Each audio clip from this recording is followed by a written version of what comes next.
नमस्कार. आज आपण ही मल्टीपर्पज अशी सुकी लाल चटणी कशी बनवायची ते बघणार आहोत. ही चटणी महिनोन्महिने टिकते आणि हिचा उपयोग तुम्ही बऱ्याच ठिकाणी करू शकता. तुम्ही जेवणाच्या ताटात तोंडी लावण्यासाठी ही चटणी वापरू शकता. एखादी भाजी करायची आहे तर तिथं पण तुम्ही ही चटणी वापरू शकता. प्रवासामध्ये घेऊन जाऊ शकता किंवा टिफिनसाठी सुद्धा वापरू शकता. खूप सुंदर अशी ही चटणी चवीला लागते, पण करायला तितकीच सोपी आहे. एकदम झटपट होणारी अशी ही सुक्या लाल चटणीची रेसिपी आहे. रेसिपी मी तुम्हाला नीट समजावून सांगितलेली आहे, त्यामुळे व्हिडिओ संपूर्ण बघा. चला तर रेसिपी बघूया. तर इथं मी पॅन ठेवलेला आहे. पॅन गरम झालेला आहे. गॅसची फ्लेम स्लो ठेवायची आणि इथं मी अर्धा कप शेंगदाणे घेतलेले आहेत. शेंगदाणे आपल्याला आता स्लो गॅस फ्लेमवर भाजून घ्यायचे आहेत. तर मंद गॅस फ्लेमवर आपण शेंगदाणे चांगले भाजून घेणार आहोत. या चटणीमध्ये आपण बरेच घटक वापरलेले आहेत, त्यामुळे ही चटणी चवीला तर चांगली होणारच आहे. आणि त्याच्यासोबतच तुम्ही ही चटणी स्वयंपाकामध्ये एखादी भाजी, वांग्याची भाजी किंवा एखादी सुकी भेंडी वगैरे करत असाल तर त्या ठिकाणी तुम्ही वापरू शकता. आता ह्याच्यामध्ये मी 1 टीस्पून एवढं जिरं घातलेलं आहे आणि 1 टेबलस्पून म्हणजे 1 मोठा चमचा इथं पांढरे तीळ वापरलेले आहेत. शेंगदाणे व्यवस्थित भाजून झाले की मग हे जिन्नस घालायचे आहेत आणि ते पण व्यवस्थित भाजून घ्यायचे आहेत. हे बघा, गॅसची फ्लेम मात्र स्लो ठेवायची आहे. कुठेही गॅसची फ्लेम मोठी ठेवायची नाही आहे. मंद गॅस फ्लेमवरच आपल्याला हे सगळे जिन्नस जे आहेत ते भाजून घ्यायचे आहेत. तीळ आणि जिरं चांगलं भाजून घ्यायचं आहे, पण तीळ जास्त पण भाजून घ्यायचे नाही आहेत, नाहीतर चटणीमध्ये थोडासा कडवटपणा येईल. हे भाजून झाल्यानंतर मग मी याच्यामध्ये 1 कप हे सुकं खोबरं घातलेलं आहे आणि त्याच्यासोबतच हे मी लसणाचे 2 गड्डे आहेत, तर त्याच्या सगळ्या पाकळ्या मी इथं घातलेल्या आहेत. लसूण तुमच्या आवडीनुसार तुम्ही कमी जास्त करू शकता. आणि आता आपल्याला हे गरम करून घ्यायचं आहे. लक्षात ठेवा, आपल्याला खोबरं आणि लसूण आहे ते जास्त भाजून घ्यायचं नाही आहे. ते फक्त गरम होईल इथपर्यंतच आपल्याला याच्यामध्ये परतवून घ्यायचं आहे. हे बघा, तर गॅसची फ्लेम मंदच आहे. पॅन पण आपला चांगला तापलेलाच आहे. तर याच्यामध्येच आपल्याला हे खोबरं आणि लसूण आहे ते अगदी 1 मिनिटासाठी परतवून घ्यायचं आहे. म्हणजे ते फक्त गरम होईल, आपल्याला ते भाजून वगैरे खरपूस भाजून वगैरे घ्यायचं नाही आहे. हे बघा, तर छान अगदी खोबरं आणि लसूण आपलं गरम झालेलं आहे.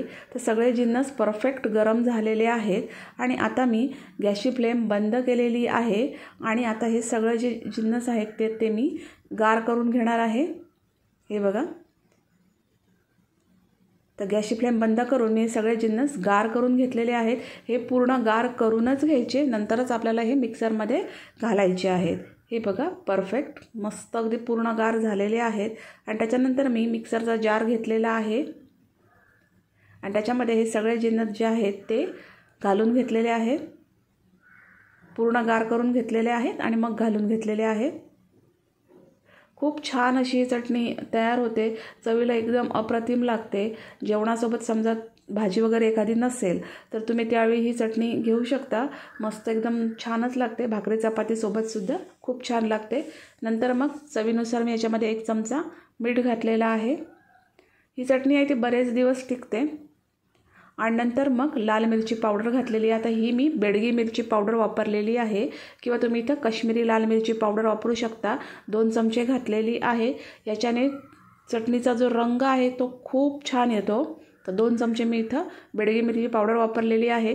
आणि आता ही चटणी जी आहे ती मिक्सरला आपण फिरवून घ्यायची आहे, पण खूप जास्त बारीक करायची नाही आहे. थोडीशी ओबडधोबडच अशी ठेवायची आहे. हे बघा, तुम्ही पल्स मोडवर पण हे काम करू शकता. मिक्सर जास्त वेळ फिरवत ठेवायचा नाही आहे. मिक्सरला 2-3च फेरे द्यायचे आहेत आणि ही चटणी जी आहे ती आपल्याला वाटून घ्यायची आहे. हे बघा, मस्त एकदम. याच्यामध्ये म्हणजे लसूण वापरला आहे तर तुम्ही सोलून वापरलेला नाही. चटणीमध्ये अख्खाच लसूण बरा वाटतो. तर तुम्हाला जर सोलून वापरायचं असेल तर तुम्ही सोलून इथं लसूण वापरू शकता. तर ही जी सगळी चटणी आहे ती पुन्हा मी पॅनमध्ये काढून घेतलेली आहे. हे बघा, आपण इथं शेंगदाणे वापरले, तीळ वापरले, खोबरं वापरलं, त्याच्यामध्ये थोडासा तेलकटपणा असतो या गोष्टींमुळे. त्यामुळे इथं थोड्याशा मध्ये गुठळ्या राहू शकतात. तर अशा गुठळ्या ज्या आहेत त्या सगळ्या मी हाताने मोडून घेतलेल्या आहेत. म्हणजे चटणी आपली मस्त अशी मोकळी तयार होईल. तर सगळ्या ज्या गुठळ्या आहेत त्या हाताने मोडून घ्यायच्या आहेत आणि मस्त एकदम सुरेख अशी आपली इथं चटणी तयार झालेली आहे. जसजसा वेळ जाईल तसतसा चटणीचा लाल रंग अजून खुलून उठेल. तर मस्त एकदम लालसर अशी आपली ही चटणी होणार आहे. चवीला खूप अप्रतिम लागते. तुम्ही एखादी वांग्याची भाजी, भरली भेंडी वगैरे करत असाल किंवा एखादी सुकी भाजी करत असाल तर त्यावेळीसुद्धा तुम्ही ही चटणी त्या रेसिपीमध्ये वापरू शकता.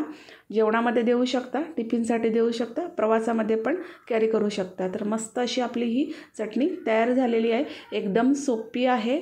बघू शकता किती एकदम सोपी रेसिपी आहे. झटपट होणारी आहे पण चविष्ट आहे. हे बघा, परफेक्ट आपली ही पर्पज अशी ही चटणी तयार झालेली आहे.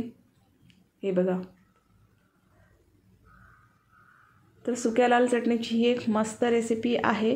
बऱ्याच प्रकारे सुकी लाल चटणी केली जाते पण ही थोडीशी वेगळी आहे. याच्यामध्ये बरेच घटक आपण वापरलेले आहेत, त्यामुळे चटणी सुरेखच झालेली आहे. तर तुम्हाला हा व्हिडिओ कसा वाटला ते कमेंट्समध्ये मला नक्की सांगा.